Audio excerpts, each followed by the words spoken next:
ओली ने चीन को चेतावनी देते हुए कहा है कि वो नेपाल की आंतरिक राजनीति में दखल देने से बाज आए। इतना ही नहीं, ओली ने कहा कि हमें अपनी आजादी पसंद है, हम दूसरे देशों के आदेशों को नहीं मानते हैं।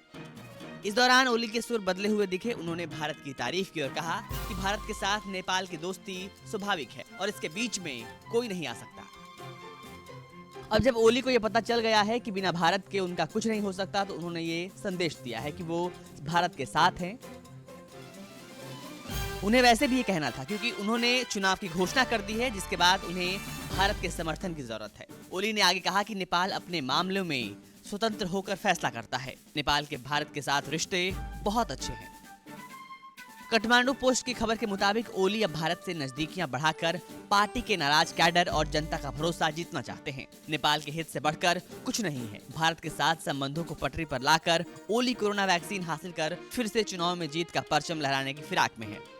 सत्तारूढ़ नेपाल कम्युनिस्ट पार्टी के ओली के तरफ वाले एक नेता ने कहा कि एक सोची समझी रणनीति का हिस्सा है ताकि भारत के साथ संबंधों को फिर से पटरी पर लाया जा सके।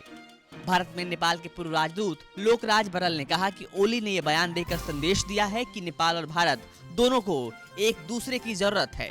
आपको बता दें कि ओली का यह बयान ऐसे समय पर आया है।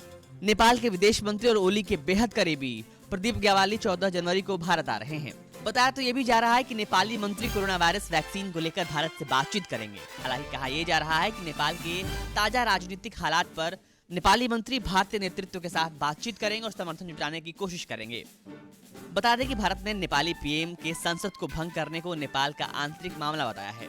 शायद ओली भारत में बनी अपनी छवि को साफ करना चाहते हैं।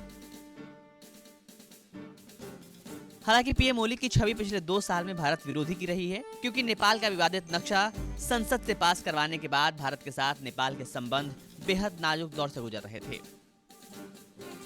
वहीं हाल ही में भारतीय विदेश सचिव, सेना प्रमुख और खुफिया एजेंसी रॉचीफ ने भी नेपाल का दौरा किया था। इन्हीं वजहों से अब नेपाली पीएम ने भारत के प्रति अपने रुख में बदलाव किया है।